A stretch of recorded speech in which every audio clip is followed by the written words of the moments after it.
दोस्तों, आप सभी को मेरे YouTube channel education Amarnath GK में स्वागत है।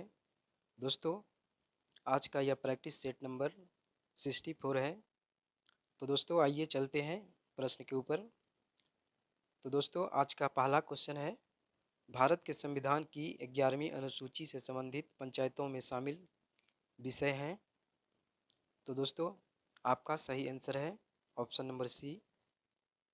भारत के संविधान की 11वीं अनुसूची से संबंधित पंचायत में आपका 29 विषय शामिल हैं। दोस्तों, भारतीय संविधान की 11वीं अनुसूची यह भारतीय संविधान में 1992 में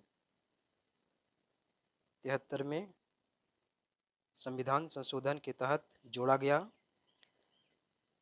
और पंचायतों में शामिल विषयों में से आपका विषय है ग्रामीण विकास, गरीबी उन्मूलन, सड़क और पेयजल आदि। दोस्तों, वहीं आपका 12वीं अनुसूची, इसमें 18 विषय शामिल हैं।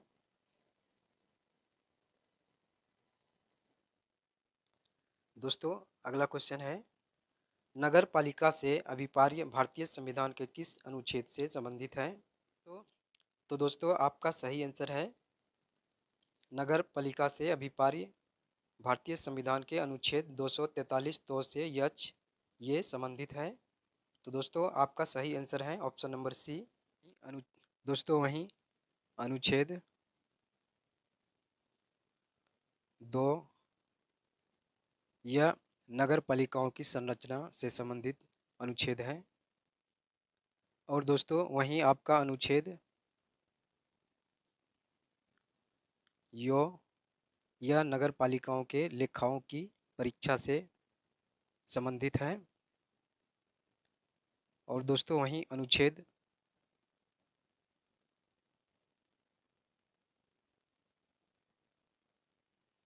पो यह नगर पालिकाओं की अवधि से संबंधित है। दोस्तों, अगला प्रश्न है, सामुदायिक विकास कार्यक्रम में विकास के कितने प्रकार के तत्वों को शामिल किया गया था? तो दोस्तों, आपका सही आंसर है ऑप्शन नंबर ए 5 तत्व। दोस्तों, सामुदायिक विकास कार्यक्रम में विकास के 5 तत्व शामिल किए गए थे, जिसमें कि आपका पहला तत्व है भौतिक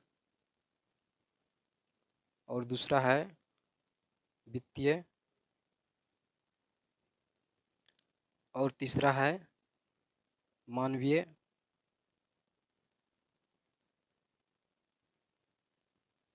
चौथा है आपका सामाजिक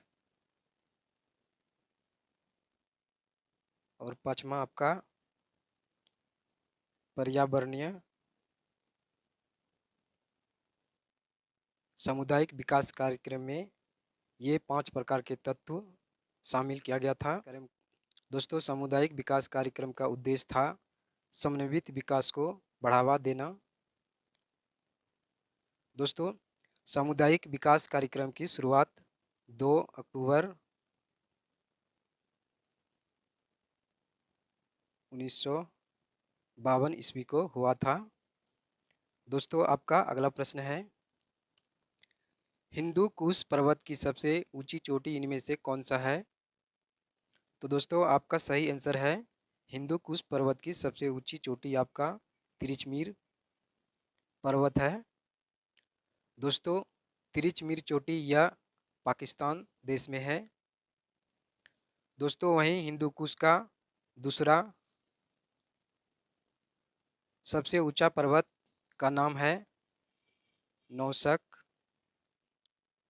दोस्तों, वहीं आपका हिंदू कुश पर्वत की तीसरा चोटी का नाम है स्तोर ओ नल। दोस्तों, पर्वत चोटी में और भी पर्वत का नाम आते हैं, जैसे कि नंगा पर्वत, तो ये आपका भारत देश में पौक सीमा पर अवस्थित है। और आपका अन्नपूर्णा पर्वत, तो दोस्तों ये नेपाल देश में स्थित है। और वहीं आपका हिमालय पर्वत, तो दोस्तों ये भारत नेपाल के सीमा पर स्थित है। और दोस्तों वहीं आपका नामचा बरवा गुर्ल मंदाता पर्वत ये चीन देश में है। और दोस्तों वहीं आपका राकापोसी ग्रेस्र ब्रह्म पर्वत ये पाकिस्तान देश में स्थित हैं। तो और दोस्तों वहीं आपका व्हाइट पर्वत तो ये आपका संयुक्त राज्य अमेरिका देश में स्थित हैं। और ब्लैक फॉरेस्ट पर्वत तो दोस्तों ये जर्मनी देश में स्थित है। दोस्तों अगला प्रश्न है, सरकार का हस्तक्षेप चाहे वह मांग का विस्तार करने के लिए हो या इससे कम करने के लिए, वह क्या कहलाता है? तो दोस्तों सरकार का हस्तक्षेप चाहे वह मांग का विस्तार करने के लिए हो या इसे कम करने के लिए हो, दोस्तों वह स्थिरीकरण कार्य कहलाता है। दोस्तों अर्थव्यवस्था में रोजगार का और कीमतों का स्तर कुल मांग पर निर्भर करता है और कुल मांग सरकार के अतिरिक्त निजी क्षेत्रों पर निर्भर करती है। दोस्तों मांग उपलब्ध उत्पादन से अधिक होने पर मुद्रास्फीति की संभावना हो सकती है। दोस्तों अगला प्रश्न है, भारतीय संविधान के विषय में यह कथन किसका है? भारतीय संविधान अधिक कठोर तथा अधिक लचीले के मध्य एक अच्छा संतुलन स्थापित करता है। तो दोस्तों आपका सही आंसर है ऑप्शन नंबर डी, यह कथन है केसी बहियर का। दोस्तों भारतीय संविधान जो है यह विश्व का सबसे बड़ा लिखित संविधान है। दोस्तों भारतीय संविधान भारत को एक संपूर्ण प्रभुत्व संपन्न एवं लोकतंत्रात्मक गणराज्य घोषित करता है। दोस्तों भारतीय संविधान की कुंजी, यह भारतीय संविधान में प्रस्तावना को कहा गया है। भारतीय संविधान अपनी शक्ति प्रत्यक्ष रूप से जनता से प्राप्त करती है। दोस्तों इसी कारणवश प्रस्तावना की शुरुआत हम भारत के लोग हैं वाक्य से होती है। दोस्तों अगला प्रश्न है, ग्रामीण स्थानीय शासन का पंचायती राज नामांकन किस भारतीय नेता के सुझाव का परिणाम था? तो दोस्तों आपका सही आंसर है option number C, Mahatma Gandhi. ग्रामीण स्थानीय शासन का पंचायती राज नामांकन यह महात्मा गांधी के सुझाव का परिणाम था। दोस्तों महात्मा गांधी ने यह महसूस किया था कि गांव को न केवल आर्थिक रूप से बल्कि राजनीतिक एवं प्रशासनिक रूप से भी आत्मनिर्भर होनी चाहिए। दोस्तों महात्मा गांधी ने सुझाव दिया था कि एक गांव के सभी मामले वयस्क मताधिकार के आधार पर निर्वाचित एवं पंचायत द्वारा प्रशासित किए जाने चाहिए। दोस्तों अगला प्रश्न है, कौन सा ग्रह सौरमंडल के वैक्यूम क्लीनर की भांति कार्य करता है? तो दोस्तों आपका सही आंसर है ऑप्शन नंबर बी, बृहस्पति ग्रह। दोस्तों बृहस्पति ग्रह यह वैक्यूम क्लीनर की भांति कार्य करता है। और दोस्तों बृहस्पति ग्रह यह सौरमंडल का सबसे बड़ा एवं भारी ग्रह भी है। इसके बड़े आकार के कारण इसे तारा सदृश भी कहा जाता है। दोस्तों बृहस्पति ग्रह को और भी एक नाम है जिसे कि मास्टर ऑफ गॉड्स ये भी कहा जाता है। दोस्तों यह तारा एवं ग्रह दोनों के गुणों से युक्त ग्रह है क्योंकि इसके पास स्वयं की रेडियो ऊर्जा नहीं है। दोस्तों वहीं आपका शनि ग्रह, इसका घनत्व सबसे कम है। इसका घनत्व 0.7 ग्राम प्रति घन सेंटीमीटर है।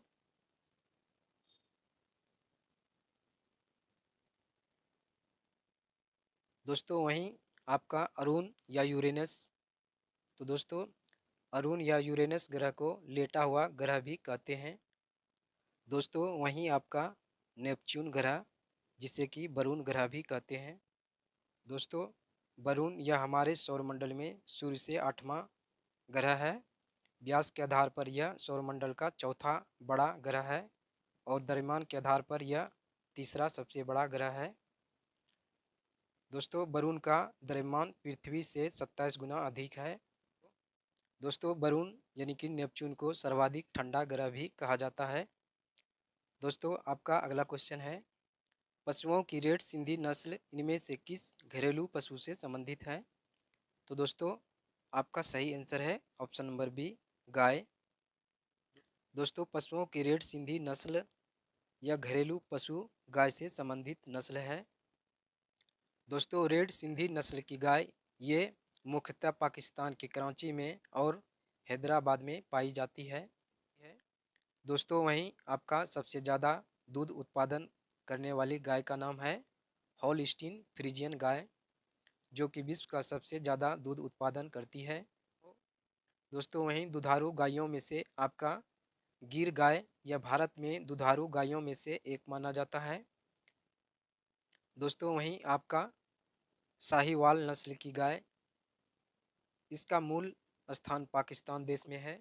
दोस्तों आपका अगला क्वेश्चन है, किसी उच्चतर पोषी स्तर के जीव जो निम्नतर पोषी स्तर के अंतर्गत आने वाले अनेक प्रकार के जीवों से अपना भरण पोषण प्राप्त करते हैं, क्या बनाते हैं? तो दोस्तों आपका सही आंसर है आहार जाल, ऑप्शन नंबर ए, आहार जाल बनाते हैं। दोस्तों किसी उच्चतर पोषी स्तर के जीव जो निम्नतर पोषी स्तर के अंतर्गत आने वाले अनेक प्रकार के जीवों से अपना भरण पोषण प्राप्त करते हैं, वह आहार जाल बनाते हैं। दोस्तों आहार जाल जो है ये अनेक आहार श्रृंखलाओं का एक जाल है जो प्राकृतिक रूप से एक दूसरे से संबंधित रहते हैं।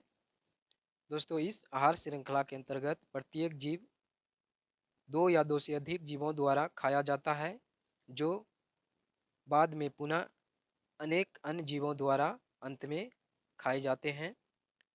दोस्तों इस प्रकार सीधी आहार श्रृंखलाओं के स्थान पर ऐसे जीव की श्रृंखलाएं जो अपने भोजन के लिए अन्य जीवों पर निर्भर होते हैं, शाखित श्रृंखलाओं द्वारा दर्शाई जाती है, जो आहार जाल कहलाती है। दोस्तों अगला प्रश्न है, इनमें से कौन सही सुमेलित है? तो दोस्तों इस प्रश्न का आंसर आपका इनमें से सभी सही है। आपका सही आंसर हो जाएगा ऑप्शन नंबर एफ, उपयुक्त में से सभी। दोस्तों इस प्रश्न में आपको मिलान करना है। एक तरफ बाईं तरफ पंचवर्षीय योजना दिया हुआ है, जिसमें कि प्रथम पंचवर्षीय योजना से लेकर पंचम पंचवर्षीय योजना तक योजना का नाम लिखा हुआ है, और दूसरी तरफ आपका कार्यक्रम जो कि इस योजना के अंतर्गत चलाया गया है उसे मिलान करना है। तो दोस्तों आइए इसे मिलान करते हैं।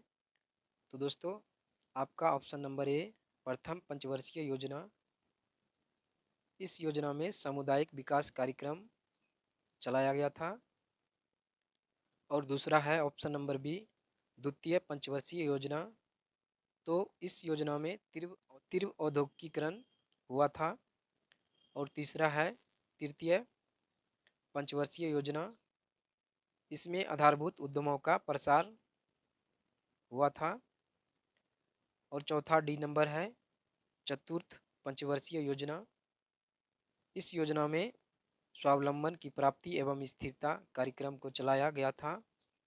और पांचवा है ई नंबर, पंचम पंचवर्षीय योजना, इसके अंतर्गत न्यूनतम आवश्यक कार्यक्रम चलाया गया था।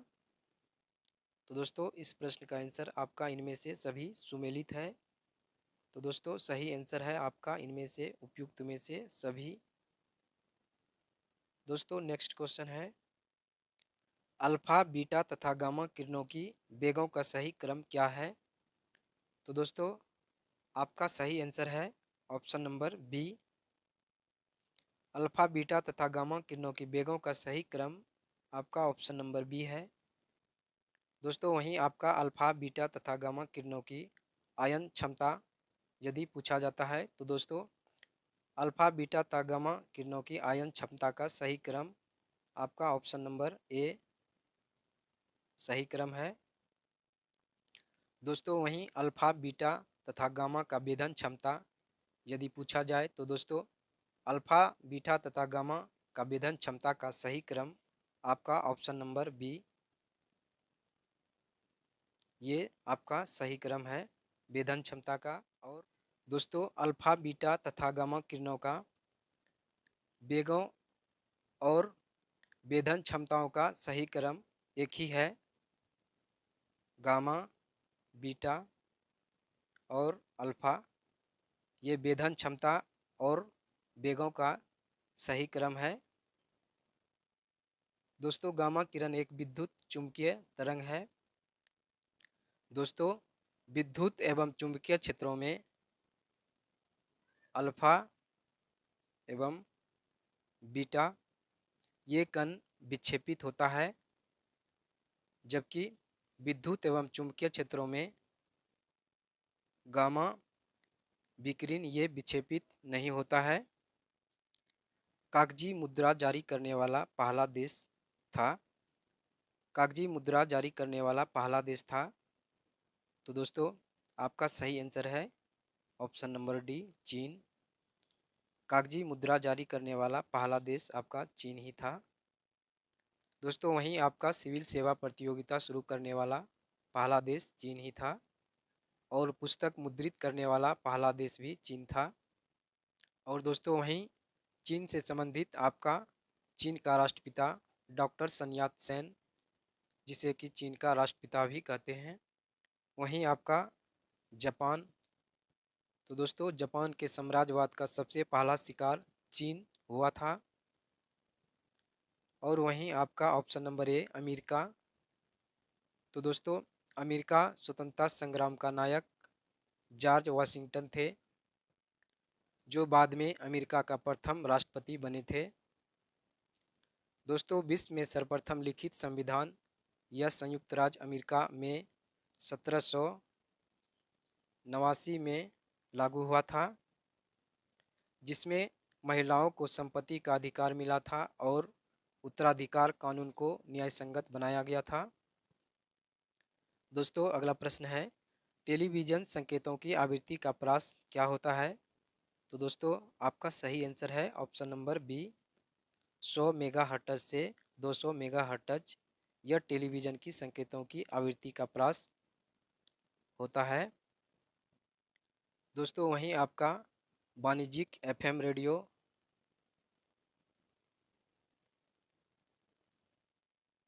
इसकी आवृत्ति 88 मेगाहर्ट्ज से 108 मेगाहर्ट्ज